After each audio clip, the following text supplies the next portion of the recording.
står på Fåborg Havn og er ved at få de sidste ting gjort klar på Carbon 3 til rekordforsøg i Danmark rundt.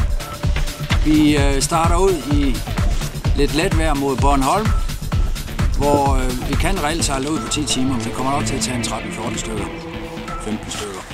Vi får meget let luft i nat, det er beregnet i tidsplanen, og så forventer vi cooling i Kattegat i morgen, og der skal vi ramme en vestdrejning, som vil indtræffe omkring ved 16-tiden.